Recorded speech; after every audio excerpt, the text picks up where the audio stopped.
इसने अभी तक अपना इनाम नहीं लिया है। इस समय शौर्य ट्रायल टावर प्लाजा से काफी दूर निकल चुका था।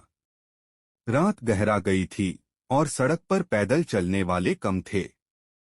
अचानक गली के दोनों तरफ से कई काली आकृतियां एक बार फिर चमक उठीं और उसका रास्ता रोक लिया। यह पहले वाले काले सूट पहने आदमियों का वही ग्रुप था। लीडिंग स्ट्रॉन्गमैन के चेहरे पर एक भयानक मजाक था। बच्चे, मुझे लगा था कि तुम हमेशा उन बूढ़े लोगों के साथ रहोगे। मुझे उम्मीद नहीं थी कि तुम इतने हिम्मत वाले होगे कि अकेले भाग जाओगे। तुमने स्वर्ग का रास्ता नहीं लिया, बल्कि तुम नर्क का दरवाजा तोड़कर अंदर घुस गए। आज्ञा मानकर सरेंडर कर दो और तुम्हें कम शारीरिक दर्द होगा। नहीं तो हम। शौर्य ने चुपचाप अपना सिर नीचे कर लिया। उसका दाहिना हाथ धीरे धीरे तलवार की मूठ को पकड़े हुए था। हिम्मतवर बदमाश। उसकी आवाज अचानक ठंडी हो गई, जिसमें हड्डियों को कंपा देने वाली ठंड थी।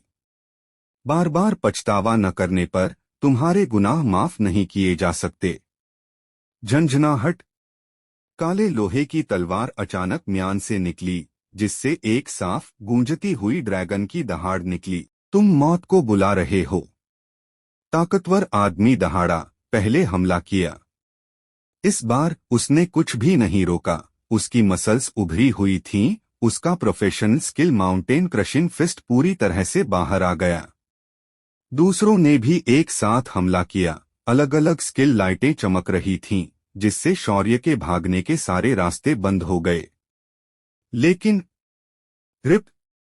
अचानक बिजली की एक चमकदार चमक चमकी। शौर्य का शरीर बिजली के एक बोल्ट में बदल गया, जो तुरंत घेरे से गुजर गया। Lightning rush. पफ! खून बहने लगा। एक प्रोफेशन हत्यारे ने छोटी ब्लेड पकड़कर उसका गला पकड़ लिया और यकीन न होने पर नीचे गिर पड़ा। उसकी गर्दन पर तलवार का एक पतला निशान इतना गहरा था कि हड्डी दिख रही थी। तेज, बहुत तेज।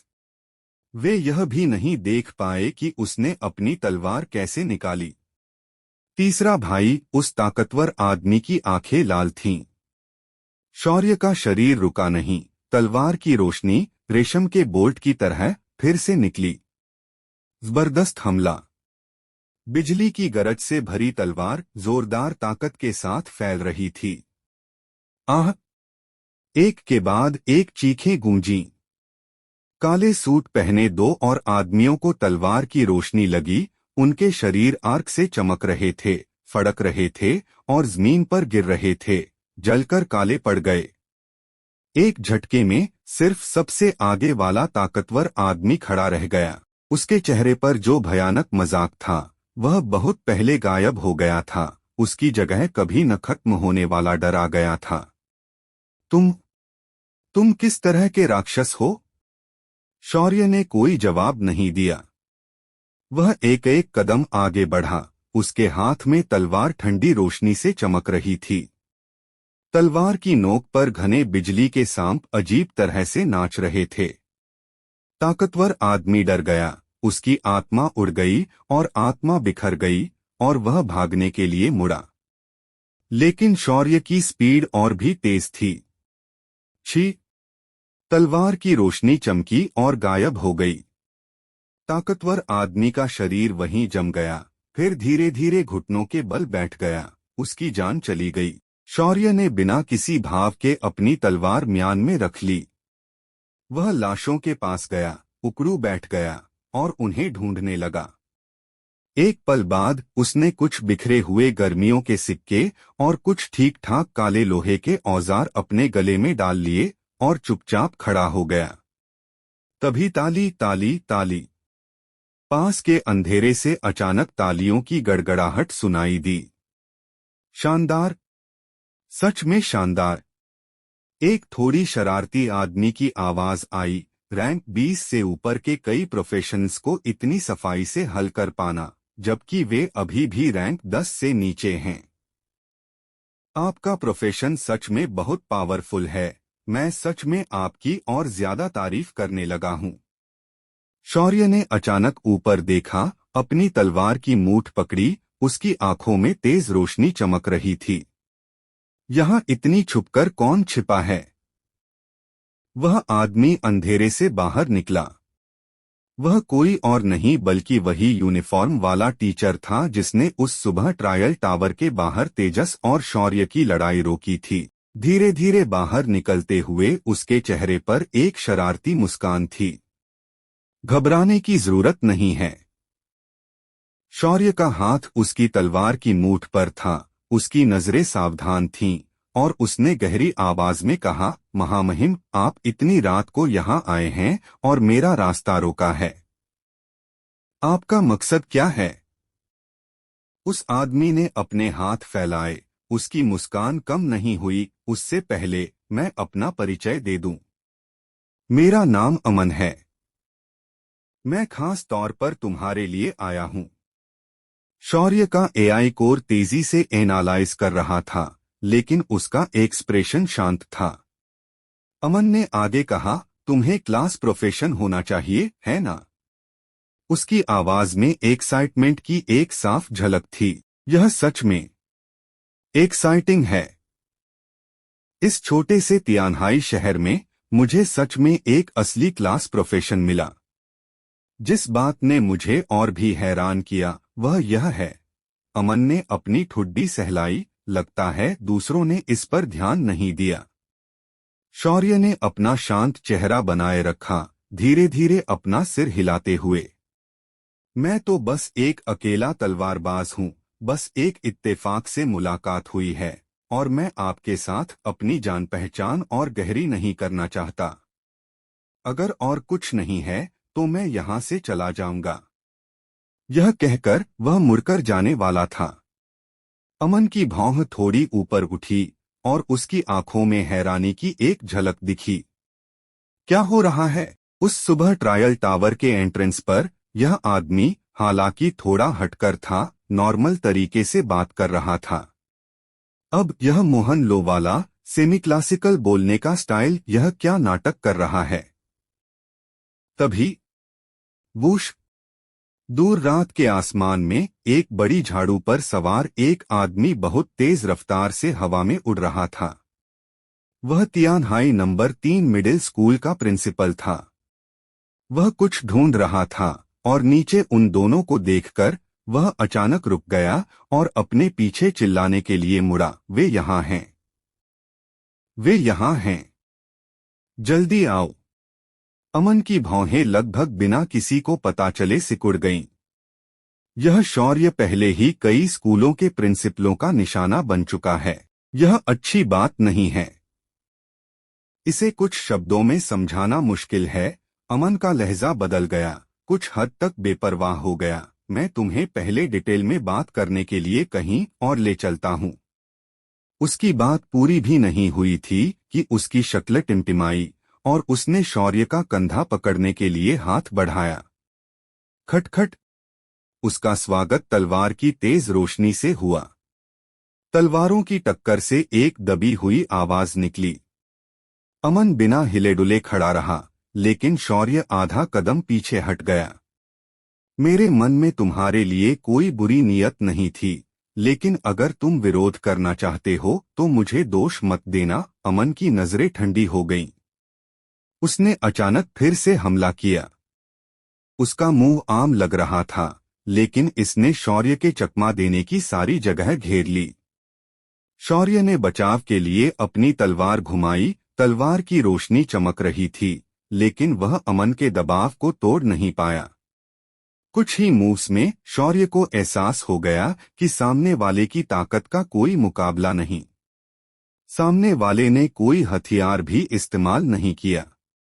शौर्य के हमलों को मजबूती से दबाने के लिए बस एक जोड़ी हाथ ही काफी थे। एआई कोर ने तेजी से हिसाब लगाया, यह पता लगाया कि जीत का चांस 0 है। बिना किसी हिचकिचाहट के शौर्य ने अपने पैर की उंगलियों को टैप किया और भागने के लिए मुड़ा। है? अमन ने बेबसी से अपना सिर हिलाया, लेकिन उसकी आवाज 3 पॉइंट ठंडी हो गई। अगर तुम इतने ही बेपरवाह हो तो मैं सच में तुम्हें मार डालूंगा। ऊपर नंबर 3 मिडिल स्कूल के प्रिंसिपल ने भी यह सीन देखा। वह आदमी कौन था? वह शौर्य पर हमला क्यों करेगा? शौर्य को अपनी ओर दौड़ता देख नंबर 3 मिडिल स्कूल के प्रिंसिपल ने अब और देर नहीं की और नीचे की ओर कूद पड़े। उन्होंने अपना डंडा लहराया और एक हरी हवा की धार सीटी बजाकर अमन की ओर आई। हवा बांधो। हवा से कई हरी हवा की रस्सियां निकलीं, जो अमन के चारों ओर स्पिरिचुअल सांपों की तरह लिपटी हुई थीं। लेकिन जिस पल हवा की रस्सियां अमन के शरीर को छूने वाली थीं, वे अजीब तरह से सीधे उसके आर पार निकल गईं। जैसे अमन का शरीर सिर्फ एक खालीपन का भ्रम था। अमन ने नंबर 3 मिडिल स्कूल के प्रिंसिपल की तरफ देखा भी नहीं। उनका फिगर बिजली जैसा था। वह फिर से शौर्य के पीछे भागे। उसकी स्पीड शौर्य से कहीं ज्यादा थी। जैसे ही उनके बीच की दूरी तेजी से कम हुई, शौर्य ने अचानक अपनी कमर मोड़ी, घूमा और पीछे से तलवार से जोरदार वार किया। गर्जने वाला वार। बिजली की ताकत वाली तलवार ठीक अमन की छाती पर लगी। लेकिन उम्मीद के मुताबिक खून नहीं निकला। जहां तलवार गुजरी, अमन का शरीर पानी की तरह लहराया और जहां उसे मारा गया था, वहां क्रिस्टल क्लियर पानी के मोहनलों की बौछार हुई। हे अमन हल्की सी हंसी। उसने अपनी उंगली आगे बढ़ाई और हल्के से शौर्य की तरफ हिलाई। एक छोटी क्रिस्टल क्लियर पानी की बूंद चुपचाप बाहर निकली। पानी की बूंद बहुत तेज थी। शौर्य के पास रिएक्ट करने का बिल्कुल भी समय नहीं था। बूम! पानी की बूंद शौर्य के सामने फट गई और एक भयानक असर वाली ताकत में बदल गई। शौर्य को ऐसे मारा गया जैसे किसी भारी हथौड़े से, और वह तुरंत 10 मीटर दूर जा गिरा। वह जोर से जमीन पर गिर पड़ा। HP 12/450। सिर्फ थोड़ी सी सेहत बची थी। मैंने तुम्हें पहले ही बता दिया था। अमन धीरे धीरे उसके पास आया, उसे नीचे देखते हुए। अगर तुमने साथ नहीं दिया तो मैं सच में तुम्हें मार डालूंगा। क्या तुम अभी तक नहीं समझे? इस समय शौर्य के शरीर के अंदर AI कोर तेजी से काम कर रहा था। अनजान ताकतवर दुश्मन का सामना। जीत का चांस 0%। बचने का चांस 0%। चेतावनी। चेतावनी। पकड़े जाने से रोकने के लिए सबसे ऊंची अथॉरिटी का कमांड एक्टिवेट कर रहा हूं। सेल्फ डिस्ट्रक्ट सीक्वेंस शुरू हो रहा है। अगले ही सेकंड एक ऐसा सीन हुआ जिससे अमन की पुतलियां सिकुड़ गईं। शौर्य जमीन पर लेटा हुआ था। उसकी आंखों में पक्का इरादा था। उसने अचानक अपने हाथ में काली लोहे की लंबी तलवार उठाई और बिना किसी हिचकिचाहट के जोर से अपनी गर्दन पर वार कर दिया। PFFT। खून तेजी से बहने लगा। शौर्य का HP तुरंत 0 हो गया। उसकी आंखों की रोशनी तेजी से कम हो गई। उसका शरीर अकड़ गया और वह सीधा जमीन पर गिर पड़ा। अब कोई आवाज नहीं कर रहा था। अमन की मुस्कान पूरी तरह से जम गई और उसके मुंह के कोने हल्के से फड़कने लगे। इस आदमी ने असल में उसके सामने सुसाइड कर लिया। अमन इतने सालों से जियांगहो में घूम रहा था। उसने ऐसे कौन से लोग नहीं देखे थे? जिद्दी, कमजोर, जो जिंदगी से चिपके रहते हैं, जिन्हें मौत से डर नहीं लगता। लेकिन लानत है, बिना रहम की भीख मांगे, जरा सी भी असहमति पर सीधे अपना गला काट लिया। ऐसा उसने पहली बार देखा था। इससे अमन के दिल में अजीब सी जलन पैदा हो गई। यह आदमी, क्या यह साइको है? अच्छा नहीं। इस समय नंबर 3 मिडिल स्कूल के प्रिंसिपल, जो अपनी डाइव के आधे रास्ते में थे, उन्होंने भी यह डरावना सीन अपनी आंखों से देखा। उनकी आंखें गुस्से से लाल हो गईं और उनका चेहरा तुरंत पीला पड़ गया। स्टूडेंट शौर्य मर गया? तभी नंबर 3 मिडिल स्कूल के प्रिंसिपल भी आखिरकार लैंड कर गए। जब उन्होंने शौर्य को खून से लथपथ देखा तो उनका चेहरा तुरंत बदल गया। अच्छा नहीं। स्टूडेंट शौर्य। उन्होंने अमन को घूरा और तेजी से पूछा, तुम कौन हो? तुम्हारी हिम्मत कैसे हुई ऐसा बुरा काम करने की? सविश, सविश, सविश। बाकी तीन प्रिंसिपल भी एक के बाद एक आ गए। जब उन्होंने शौर्य की लाश देखी तो वे सभी बहुत डर गए और उनका दिल टूट गया। यह बहुत मुश्किल था। तियानहाई सिटी के लिए एक क्लास जीनियस बनाना बहुत मुश्किल था। और बस ऐसे ही वह उनके सामने मर गया। उसे पकड़ो। चारों प्रिंसिपल ने एक साथ हमला किया। कई तरह के पावरफुल एलिमेंटल मैजिक और कॉम्बैट स्किल्स जैसे एक जबरदस्त बाढ़ अमन की ओर बरस पड़े। कुछ देर के लिए रोशनी चकाचौंध कर रही थी, एनर्जी बढ़ गई और पूरा इलाका ऐसा लग रहा था जैसे अभी फट जाएगा। हालांकि चार हाई लेवल प्रोफेशन के जबरदस्त मिले-जुले हमले का सामना करते हुए अमन का फिगर हवा में विलो कैटकिन और पानी में फैंटम मून जैसा था। वह शांति से उन हमलों से बचता रहा जिन्हें भेदा नहीं जा सकता, हमेशा सभी जानलेवा वार से बाल बाल बचता रहा। जेंटलमैन, ऐसा लगता है कि हमारे बीच कोई गलतफहमी हो गई है। अमन की आवाज शांत थी, उसमें थोड़ी शरारत भी थी। उस आदमी को मैंने नहीं मारा। वह अभी भी बहस करने की हिम्मत कर रहा है। उसके साथ बातें बर्बाद मत करो। उसे मार डालो। चारों प्रिंसिपल पागलों की तरह थे, उनके हमले और भी खतरनाक होते जा रहे थे। अमन ने हल्की सी आह भरी और सिर हिलाया। बहुत अच्छा, जब हम सोच नहीं सकते तो मैं भी नहीं सोमनगा। उसका रूप अचानक आसमान जैसा हो गया, मानो आसपास की रात में मिल रहा हो। मैं आज की बातें याद रखूंगा जब तक हम फिर से नहीं मिलते। जैसे ही उसके शब्द निकले, अमन की आभा बिना किसी निशान के हवा में गायब हो गई। चारों प्रिंसिपल ने चाहे जितना भी महसूस किया हो या खोजा हो, उन्हें अब उसका कोई निशान नहीं मिला, जैसे वह कभी आया ही नहीं था। चारों प्रिंसिपल गुस्से में थे, उनके दिल भी पछतावे और खुद को दोष देने से भर गए थे। अगर उन्हें यह पता होता तो उन्हें स्टूडेंट शौर्य को अभी आसानी से अकेला नहीं छोड़ना चाहिए था। जल्दी देखो, स्टूडेंट शौर्य को अभी भी बचाया जा सकता है या नहीं, प्रिंसिपल अभिषेक बेचैनी से चिल्लाया। लेकिन जब वे बेचैनी से मुड़कर देखने लगे कि शौर्य कहाँ गिरा था, वे सब जम गए। शौर्य की लाश, हैरानी की बात है, गायब थी। अगले दिन अथर्व अचानक अपने बिस्तर से उठ बैठा। तेज धड़कन ने उसे तुरंत जगा दिया। सिस्टम नोटिफिकेशन, आपका क्लोन थंडर स्वॉर्ड्समैन यासुओ मर गया है। रिवाइवल काउंटडाउन 18 घंटे 59 मिनट 58 सेकंड। मर गया? अथर्व ने गहरी भौहें चढ़ाई। शौर्य की मौत से पहले के आखिरी पल उसके दिमाग में लहरों की तरह उमड़ पड़े।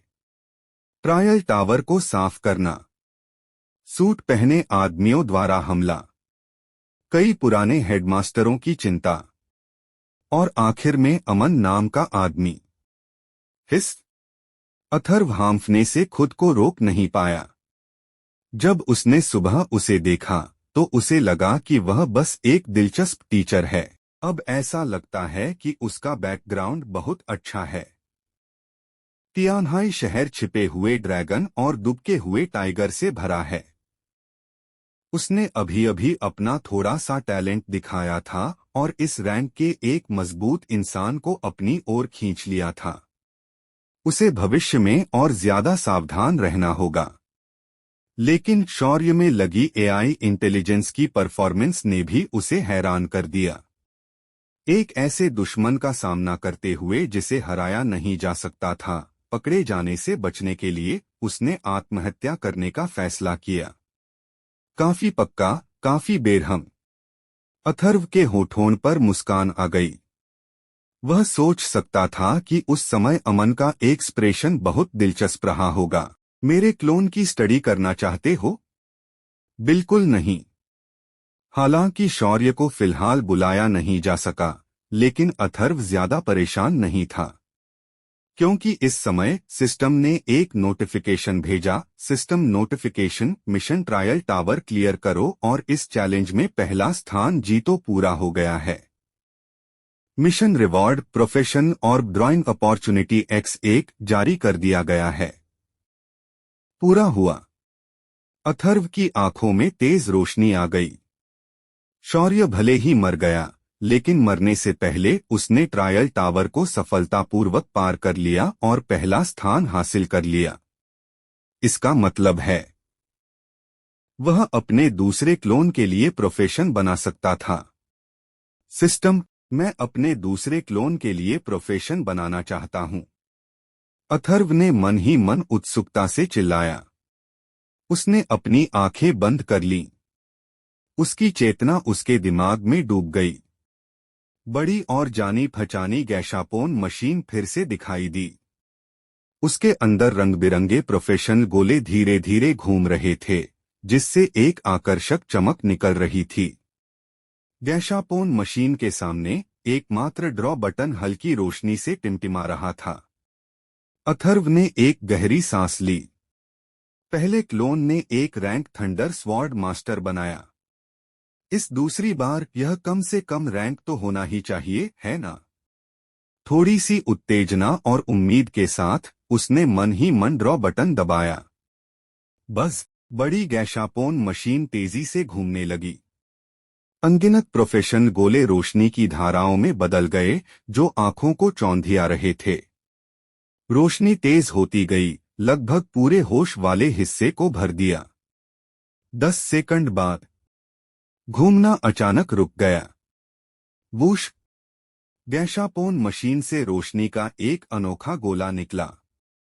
अथर्व की पुतलियां अचानक सिकुड़ गईं। बैंगनी! गोला पूरी तरह से गहरा और रहस्यमयी बैंगनी था। यह शौर्य के पिछले चमकदार सुनहरे गोले से बिल्कुल अलग था। सोना रैंक है तो बैंगनी। क्या यह ऊंचे रैंक का प्रोफेशन हो सकता है? अथर्व का दिल जोरों से धड़कने लगा। क्या यह रैंक हो सकता है? या मशहूर रैंक? उसकी सांसें थोड़ी भारी हो गईं। बैंगनी गोला धीरे धीरे नीचे तैरता हुआ अथर्व के सामने मंडरा रहा था। लाइट खुल गई।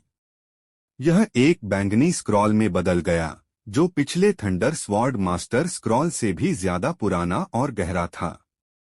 स्क्रॉल पर मुश्किल रून्स बह रहे थे, जिससे एक बहुत ही शक्तिशाली आभा निकल रही थी जिसे बताया नहीं जा सकता।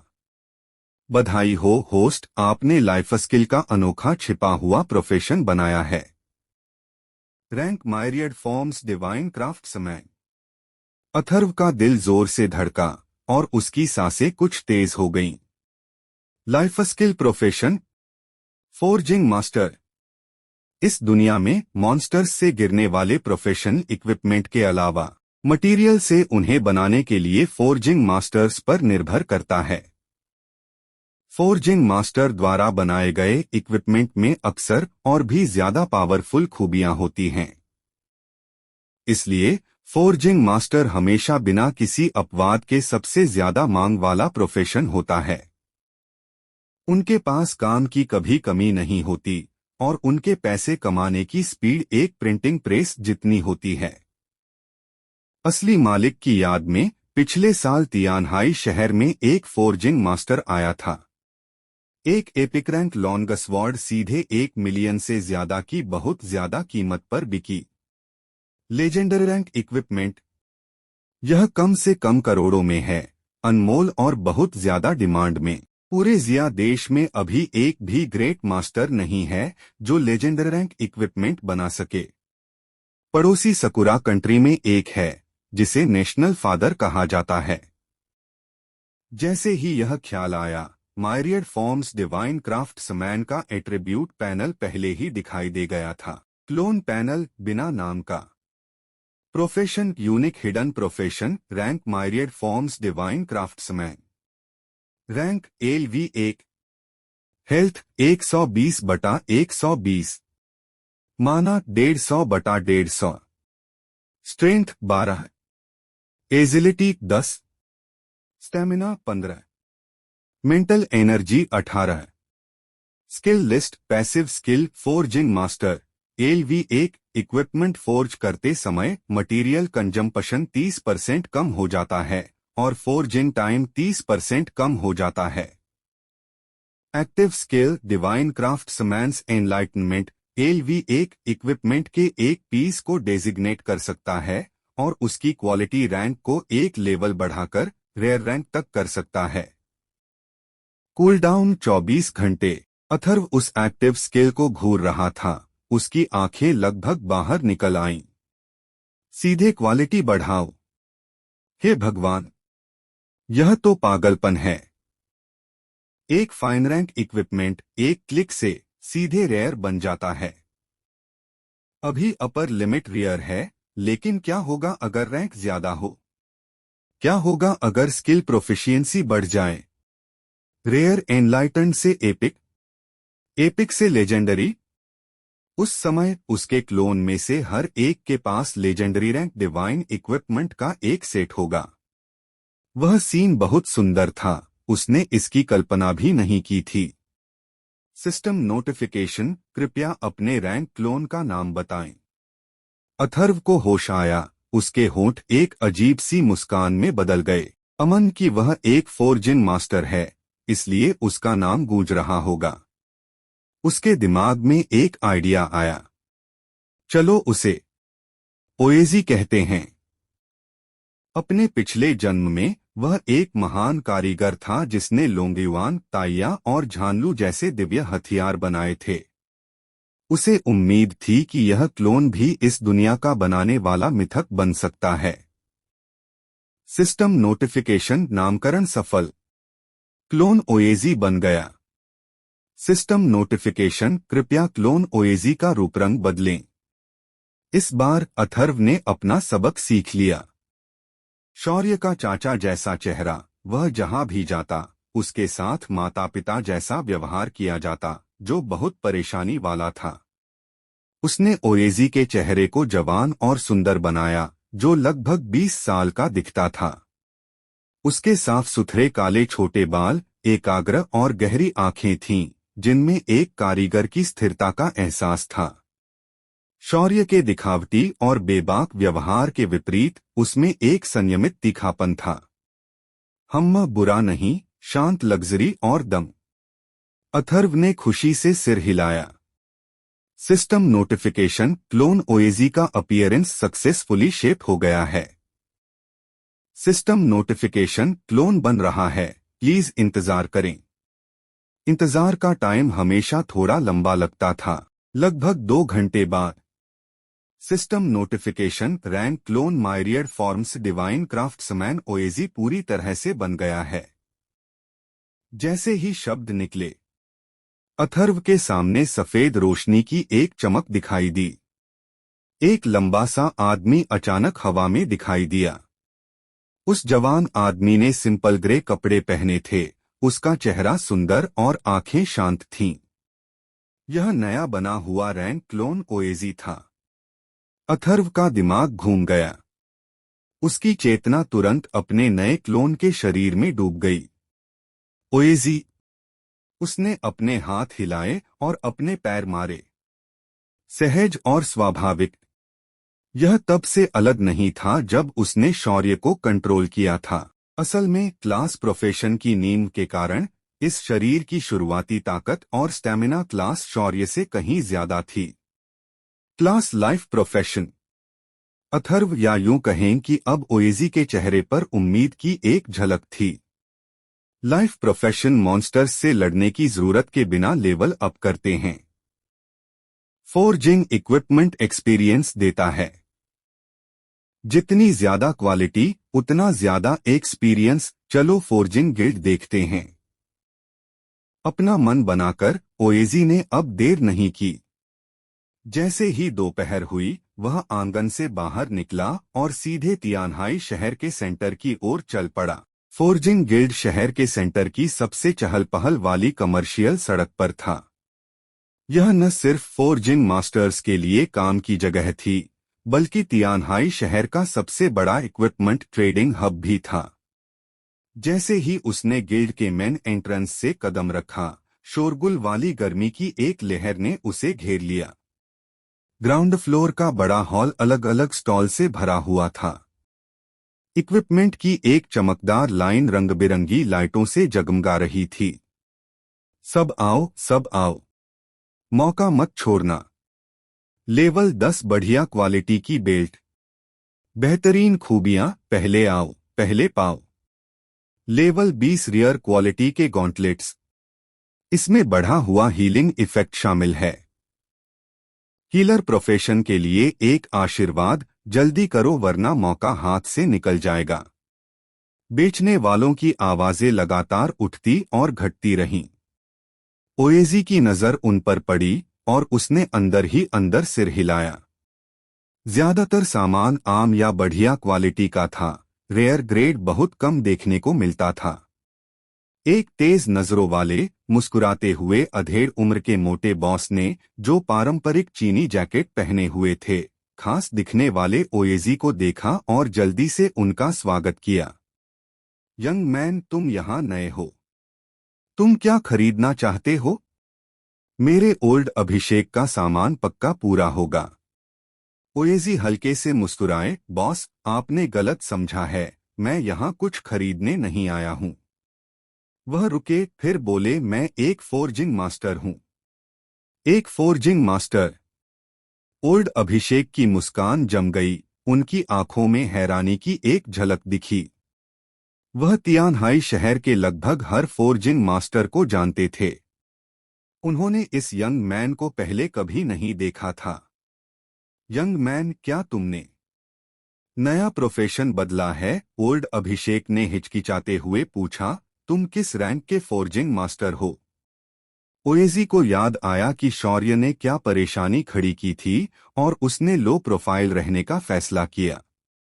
रैंक? मैं लकी था कि प्रोफेशन बदल पाया। रैंक? ओल्ड अभिषेक का जोश तुरंत 3 पॉइंट बढ़ गया, पहले से भी ज्यादा। ओह माय, यह सच में यंग और होनहार है। उसने अपने हाथ रगड़े, उसका चेहरा मुस्कान से भर गया। इक्विपमेंट बिजनेस में किसी के लिए सबसे जरूरी क्या है? कनेक्शन, खासकर फोर्जिंग मास्टर्स के साथ अच्छे रिश्ते बनाना। वे पैसे के देवता जैसे हैं। माफ करना, मेरा नाम अभिषेक हैंग है। यंग मैन, बस मुझे ओल्ड अभिषेक कहो। यंग मैन, क्या तुम हमारे फोर्जिंग गिल्ड में शामिल होना चाहते हो? ओएजी ने सिर हिलाया, बिल्कुल। यह आसान है। ओल्ड अभिषेक ने अपनी जांघ पर थपकी दी, रजिस्ट्रेशन मुझ पर छोड़ दो। यंग मैन, मेरे पीछे आओ। ओएजी ने उन्हें धन्यवाद दिया और ओल्ड अभिषेक के पीछे दूसरी मंजिल पर चले गए। दूसरी मंजिल पर ज्यादा शांति थी, जहां फोर्जिंग गिल्ड का रिसेप्शन डेस्क था। एक खूबसूरत महिला रिसेप्शनिस्ट ने ओल्ड अभिषेक को देखा और मुस्कुराते हुए उनका स्वागत किया। बॉस अभिषेक, आज फिर से नए लोगों को लाए हैं। ओल्ड अभिषेक जोर से हंसे, सच में? यह युवा भाई हमारे तियानहाई शहर में एक नया प्रमोटेड फोर्जिंग जीनियस है। ओएजी ने बस अपनी पर्सनल जानकारी भर दी। नाम ओएजी, पेशा फोर्जिंग मास्टर, रजिस्टर्ड रैंक। महिला रिसेप्शनिस्ट ने फॉर्म लिया और मुस्कुराई, मिस्टर ओएजी, मेंबरशिप फीस 1000 ग्रेट जिया करेंसी है। इसके अलावा आपको ऑफिशियली गिल्ड मेंबर बनने के लिए एक आसान टेस्ट पास करना होगा। टेस्ट? ओएजी थोड़ा हैरान हुआ। बूढ़े अभिषेक ने जल्दी से साइड से समझाया, अरे यह एक छोटी सी बात है। इसके लिए आपको बस मौके पर ही एक इक्विपमेंट बनाना होगा। कुछ भी चलेगा, भले ही वह आम क्वालिटी का हो, उसे पास माना जाएगा। उसने अपनी आवाज धीमी की और ओएजी के पास झुका। बेशक अगर आप हाई क्वालिटी इक्विपमेंट बना सकते हैं तो गिल्ड आपकी स्किल को रेट करेगा। स्कोर जितना ज्यादा होगा, बाद में गिल्ड में आपको उतना ही अच्छा ट्रीटमेंट मिलेगा। आपको न सिर्फ महीने का फ्री मटेरियल कोटा मिलेगा, बल्कि आपको गिल्ड के ज्यादा एडवांस्ड फोर्जिंग रूम इस्तेमाल करने में भी प्रायोरिटी मिलेगी।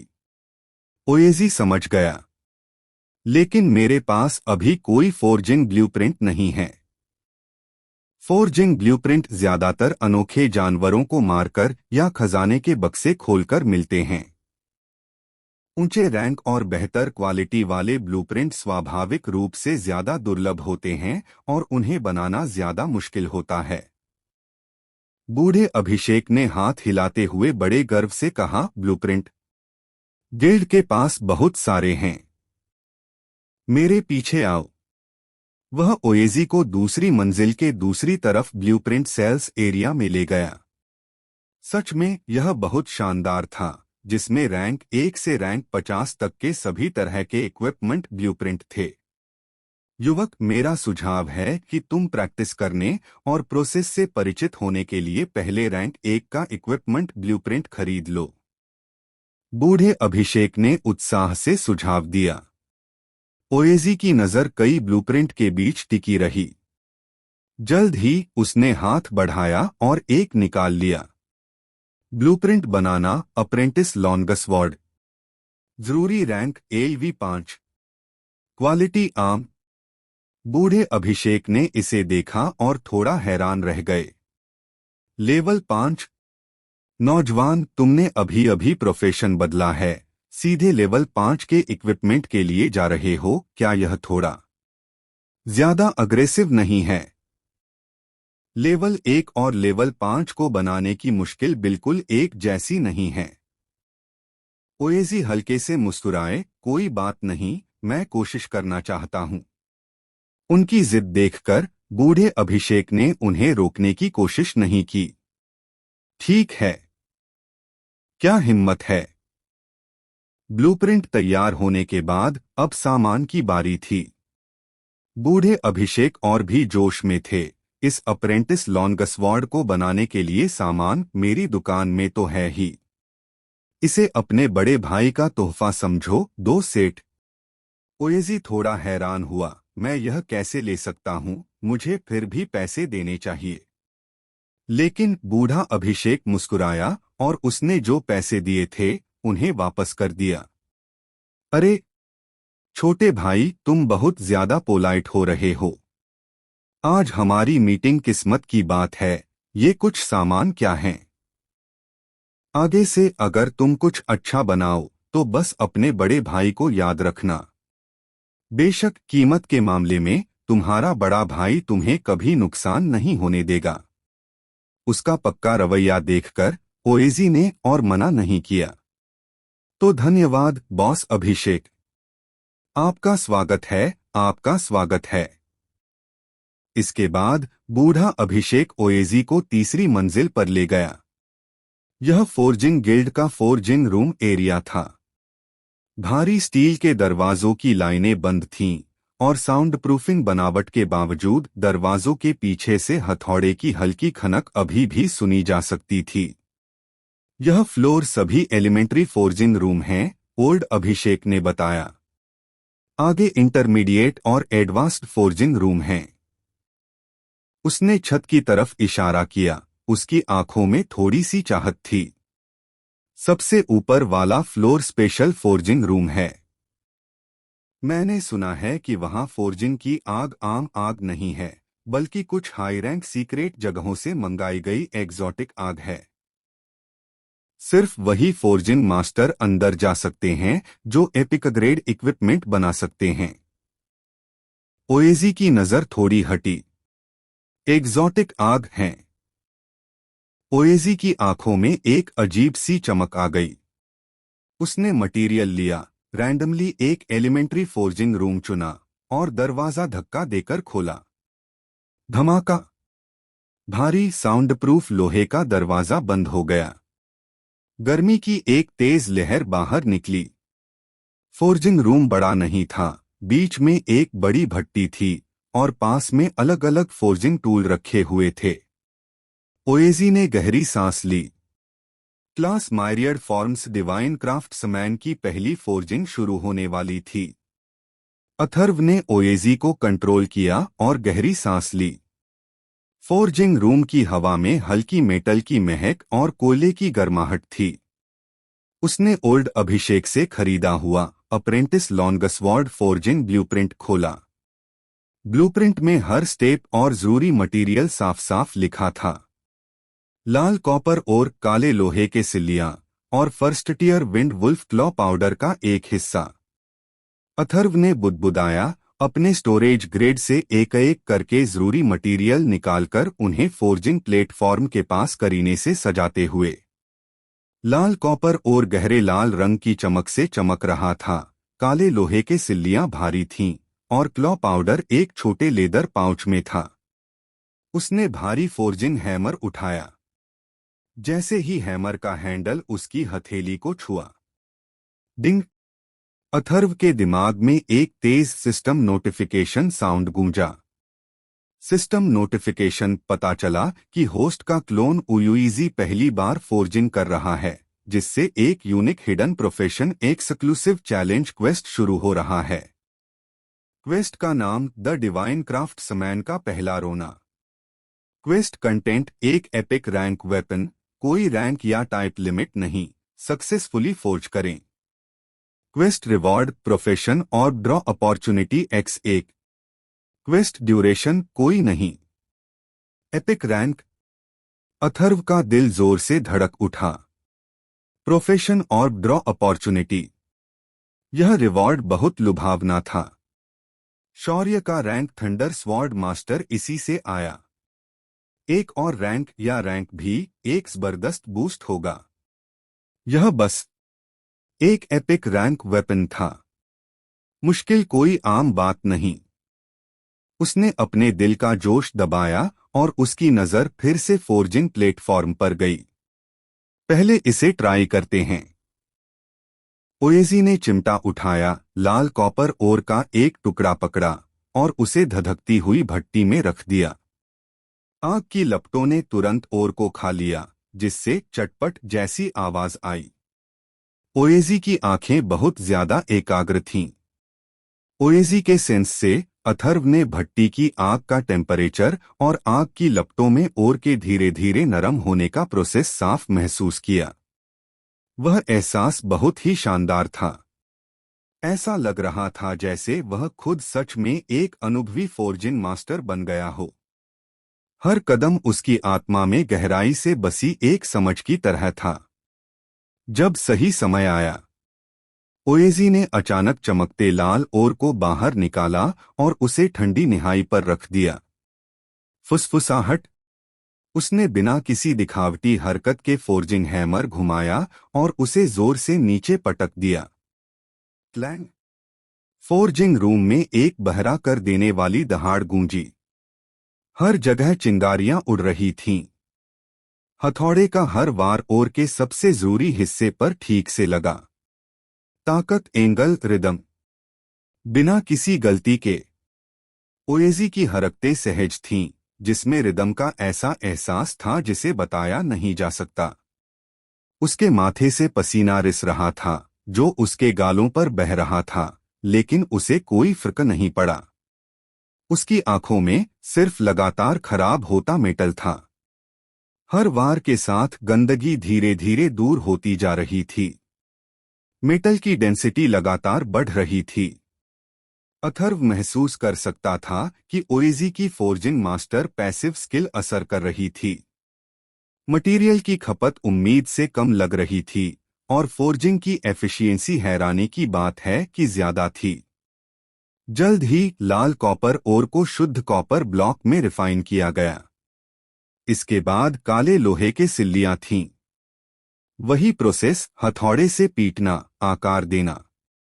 दोनों मेटल धीरे धीरे हाई टेम्परेचर और बहुत ज्यादा फोर्स के तहत फ्यूजन से गुजरे। आखिर में ओएजी ने ध्यान से लेदर पाउच खोला और विंड वुल्फ क्लॉ पाउडर को तलवार के एम्ब्रियो पर बराबर छिड़का। सिजल, हरे धुएं का गुबार उठा। क्लॉ पाउडर में जान आ गई, जो तेजी से तलवार के शरीर में मिल रहा था। तलवार के एम्ब्रियो में हल्की सी तेजी ला रहा था। बुझाना, पॉलिश करना, धार लगाना। ओएजी ने हर स्टेप ध्यान से पूरा किया। समय सेकंड दर सेकंड बीतता गया। पूरे 2 घंटे। जब आखिरी हथौड़े का वार हुआ, ओएजी ने एक लंबी सांस ली। उसने धीरे से अपने हाथ में फोर्जिंग हैमर नीचे रख दिया। निहाई पर एक बिल्कुल नई लॉन्गस्वॉर्ड चुपचाप पड़ी थी। तलवार के शरीर पर हल्की मेटालिक चमक थी, जिस पर बारीक पैटर्न हल्के से दिख रहे थे। ब्लेड तेज था, ठंडी रोशनी से चमक रहा था। अप्रेंटिस लॉन्गस्वॉर्ड। क्वालिटी बढ़िया, 2 star. Rank LV 5। Physical attack +35। ताकत +2। ड्यूरेबिलिटी 60-60। रिमार्क्स, काफी अच्छी तरह से बनी अप्रेंटिस लॉन्गस्वॉर्ड, कम से कम यह आसानी से टूटेगी नहीं। ठीक 2 स्टार। अथर्व ने एट्रीब्यूट पैनल को देखा। उसकी भौहें थोड़ी सिकुड़ी हुई थीं। यह एहसास बहुत अजीब था। ओएजी के जरिए उसे लगा जैसे उसने खुद यह तलवार बनाई हो। उसके दिमाग में हर डिटेल साफ थी। एक रैंक मायरियर फॉर्म्स डिवाइन क्राफ्ट्समैन अपना पहला कदम उठा रहा है, और यह सिर्फ फाइन 2 स्टार्स है। वह थोड़ा नाखुश था। उसके हिसाब से कम शुरू में रियर रैंक तो होना ही चाहिए, है ना? लेकिन फिर उसने इसके बारे में सोचा। यह ठीक था। अब हाई प्रोफाइल होने का समय नहीं था। शौर्य का पिछला अनुभव एक सबक था। चुपचाप पैसा कमाना ही सही तरीका था। उसने बचे हुए मटेरियल का एक और सेट निकाला और उसे फिर से फोर्ज में डाल दिया। क्लैंग क्लैंग क्लैंग का एक और राउंड। 2 घंटे बाद दूसरा अप्रेंटिस लॉन्गस्वॉर्ड रिलीज किया गया। क्वालिटी अभी भी फाइन 2 स्टार्स थी। खूबियां बिल्कुल वैसी ही थीं। अथर्व ने अपना सिर हिलाया। ऐसा लग रहा था कि फोर्जिंग क्वालिटी में सुधार रातों रात नहीं हो सकता। इक्विपमेंट रैंक्स को इस तरह बांटा गया था: common, fine, rare, epic, legendary और अफवाह वाला डिवाइन रैंक। उसी रैंक में 1 से 5 स्टार्स का डिटेल्ड डिवीजन भी था। Epic rank. अभी बहुत लंबा रास्ता तय करना था। उसने दोनों लॉन्गस्वॉर्ड्स रख दी और फोर्जिंग रूम का दरवाजा खोला। क्रीक। दरवाजे के बाहर ओल्ड अभिषेक बेचैनी से टहल रहा था, और जैसे ही उसने ओएजी को बाहर आते देखा, वह तुरंत उसके पास गया। भाई ओएजी, कैसा रहा? क्या तुम्हारी पहली फोर्जिंग आसान थी? ओल्ड अभिषेक के चेहरे पर चिंता दिखी। क्या यह सफल रहा? यह देखकर कि ओएजी के चेहरे पर ज्यादा खुशी नहीं दिख रही थी, बूढ़े अभिषेक ने उसके कंधे पर थपथपाया और उसे दिलासा दिया। अरे भाई, अगर यह सफल नहीं हुआ तो निराश मत होना। इस चीज को बनाना, यह एक बार में कैसे सफल हो सकता है? कई फोर्जिंग मास्टर्स अपना पहला इक्विपमेंट बनाने से पहले 4 या 5 बार या 10 से भी ज्यादा बार कोशिश करते हैं। बूढ़े अभिषेक ने गंभीरता से कहा। इसके अलावा तुमने रैंक 5 का हथियार ब्लूप्रिंट चुना, जो स्वाभाविक रूप से मुश्किल है। कैसा रहेगा? अपने बड़े भाई की सलाह सुनो। रैंक 1 के खंजर, छोटे डंडे या ऐसी ही किसी चीज से प्रैक्टिस करना शुरू करो। वे आसान हैं, उनका सक्सेस रेट ज्यादा है और तुम्हें इसका अनुभव लेने में मदद कर सकते हैं। अथर्व ने ओएजी को कंट्रोल किया और ज्यादा कुछ नहीं कहा। उसने बस चुपचाप अपने पीछे से 2 नई बनी हुई अप्रेंटिस लॉन्गस्वॉर्ड निकाल ली और उन्हें ओल्ड अभिषेक को दे दिया। ओल्ड अभिषेक, इसे देखो। हम। ओल्ड अभिषेक ने थोड़ी हैरानी से लंबी तलवारें लीं।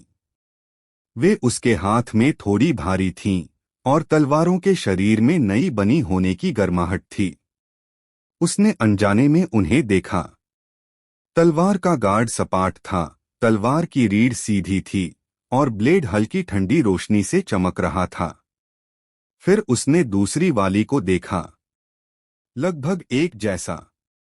यह यह है। ओल्ड अभिषेक थोड़ा हैरान था।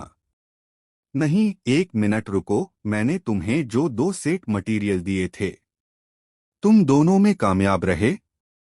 ओएजी ने सिर हिलाया, उसका लहजा शांत था। यह ठीक ठाक है, मुझे लगता है कि यह कामयाब रहा। ठीक ठाक? ठीक ठाक? ओल्ड अभिषेक का गला लगभग भर आया। उसने अपने हाथ में 2 रैंक 5 की लंबी तलवारों को देखा, फिर अपने सामने बहुत छोटे ब्रदर ओएजी को देखा। उसका पूरा शरीर हैरान रह गया। पहली बार जालसाजी, सीधे रैंक 5 के हथियार को चुनौती दे रहा था, और वह सच में एक ही बार में 2 के साथ कामयाब हो गया। क्या इसे ही वह ठीक ठाक कहता है? यह बच्चा कैसा राक्षस है, कहां से आया है? ओल्ड अभिषेक कई दशकों से फोर्जिन गिल्ड में था, उसने ऐसा कौन सा जीनियस नहीं देखा था। लेकिन यह पहली बार था जब उसने किसी ऐसे व्यक्ति को देखा था जिसने पहली कोशिश में ही लेवल 5 के हथियार के ब्लूप्रिंट को छूने की हिम्मत की और 100% सक्सेस रेट हासिल किया। यह बच्चा निश्चित रूप से कोई आम इंसान नहीं था। ओएजी शांत रहा, बस गुड लक। ओल्ड अभिषेक का मुंह कुछ बार जोर से हिला। इसे गुड लक कहते हैं? यह ऐसा था जैसे स्वर्ग उसके पीछे दौड़ रहा हो, उसे चम्मच से खिला रहा हो। दोनों दूसरी मंजिल पर रिसेप्शन डेस्क पर लौट आए। ओल्ड अभिषेक ने दोनों तलवारें काउंटर पर पटक दीं और रिसेप्शनिस्ट लड़की पर चिल्लाया, जल्दी इस ओएजी भाई को रजिस्टर करो। ये दोनों तलवारें उसकी अचीवमेंट्स में गिनी जाएंगी। रिसेप्शनिस्ट लड़की ओल्ड अभिषेक की तेज आवाज से चौंक गई और जल्दी से दोनों लंबी तलवारें ले लीं और कुशलता से उनकी खूबियां चेक करने लगी।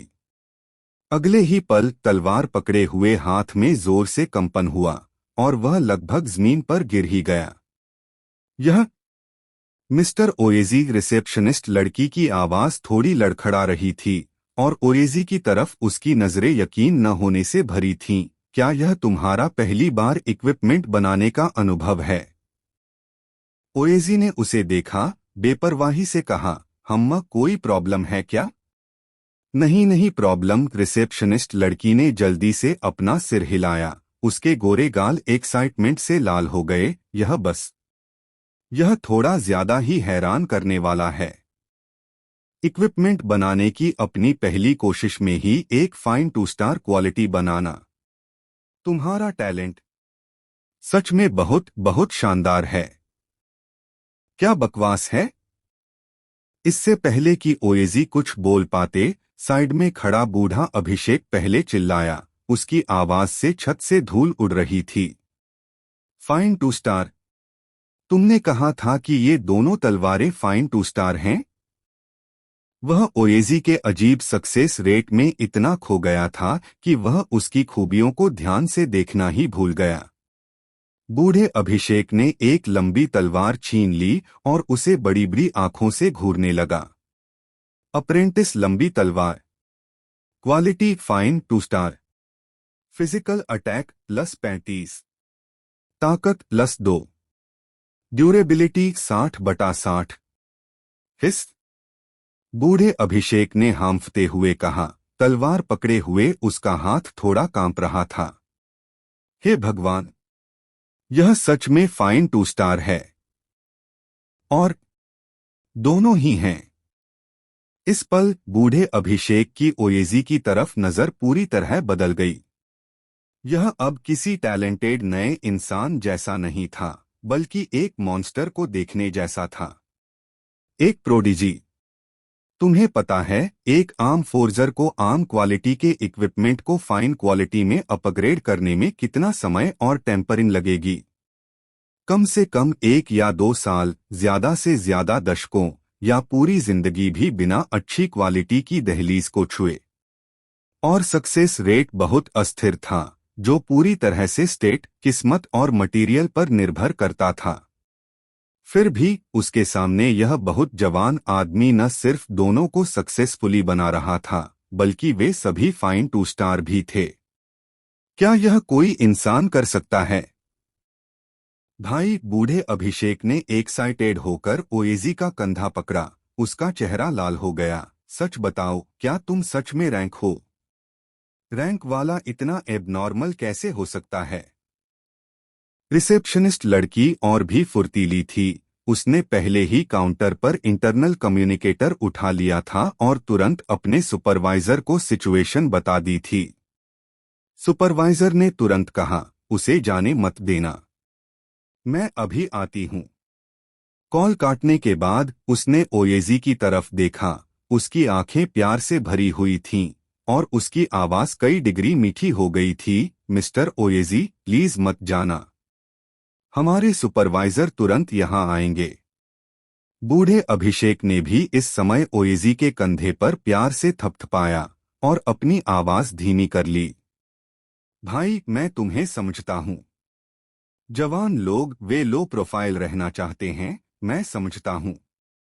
लेकिन यह फोर्जिन गिल्ड है, जहां सब कुछ ताकत से बोलता है। तुम जितना बेहतर परफॉर्म करोगे, गिल्ड उतना ही तुम्हें प्यार करेगा और तुम्हारी देखभाल पर ध्यान देगा। रिसोर्स एलोकेशन वगैरह कोई प्रॉब्लम नहीं है। अपनी काबिलियत छिपाना बहुत बड़ा नुकसान होगा। भले ही ओएजी ने कुछ नहीं कहा, बूढ़े अभिषेक को पहले से ही यकीन था कि उसके सामने ओएजी निश्चित रूप से रैंक फोर्जर जितना सीधा साधा नहीं था। यह टैलेंट अगर कहा जाए कि वह रैंक का था, तो यह कहना कम होगा। ओएजी को कंट्रोल कर रहे अथर्व ने आह भरी, यह सोचकर कि वह पहले से ही बहुत लोकी था। उसे उम्मीद नहीं थी कि जिसे वह लोकी समझता था, वह दूसरों की नजर में अब भी अविश्वसनीय रूप से हाई प्रोफाइल था। जल्द ही कदमों की थोड़ी जल्दी जल्दी आवाज आई। एक अधेड़ उम्र का आदमी, अच्छे कपड़े पहने हुए, थोड़ा पेट निकला हुआ, लगभग 40 या 50 साल का लग रहा था, मुस्कुराते हुए चेहरे के साथ तेजी से आया। हाँ हाँ हाँ, यह कमाल के मिस्टर ओएजी कौन हैं? आवाज उस आदमी के सामने आई। बूढ़े अभिषेक ने उस आदमी को आते देखा और जल्दी से उसका स्वागत करने गया। सुपरवाइजर शेन, आप यहाँ हैं। यह भाई ओएजी हैं। अधेड़ उम्र के आदमी, जो तियानहाई सिटी फोर्जिंग गिल्ड ब्रांच के सुपरवाइजर शेन क्यू थे, ने तुरंत अपनी नजर ओएजी पर डाली।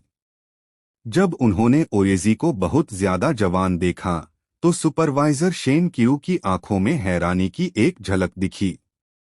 लेकिन उन्होंने जल्दी से खुद को संभाला। उनके चेहरे पर एक प्यारी सी मुस्कान फैल गई और उन्होंने तेजी से अपना हाथ बढ़ाया। मिस्टर ओएजी, आपसे मिलकर खुशी हुई। मैं सुपरवाइजर शेन क्यू हूँ, इस ब्रांच का विनम्र सुपरवाइजर।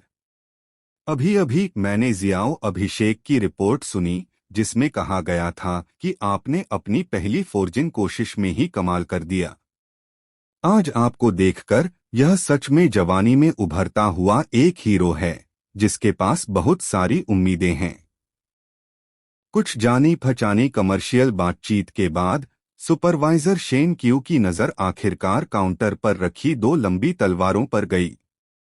उन्होंने उनमें से एक उठाई और उसे ध्यान से देखा। जैसे जैसे समय बीता, सुपरवाइजर शेन क्यू के चेहरे पर मुस्कान धीरे धीरे पक्की होती गई। उसकी जगह हैरानी और उत्साह ने ले ली। ये 2 फाइन 2 स्टार अप्रेंटिस लॉन्गस्वर्ड, क्या ये सच में आपके बनाए पहले काम हैं, मिस्टर ओएजी? सुपरवाइजर शेन क्यू की आवाज थोड़ी सूखी थी। उन्हें यह भी हैरानी हुई कि कहीं उन्होंने गलत तो नहीं देख लिया। ओएजी ने शांति से सिर हिलाया, असली। Supervisor Shane Q. उन्हें लगा कि इस समय उनके दुनिया को देखने के नजरिए को पहले कभी नहीं देखा गया था। अथर्व तो अपना चेहरा भी ढकना चाहते थे। आखिरकार आप एक गिल्ड सुपरवाइजर हैं। यह तो बस 2 फाइन क्वालिटी के हथियार बनाना है। क्या इतना हंगामा करना जरूरी है?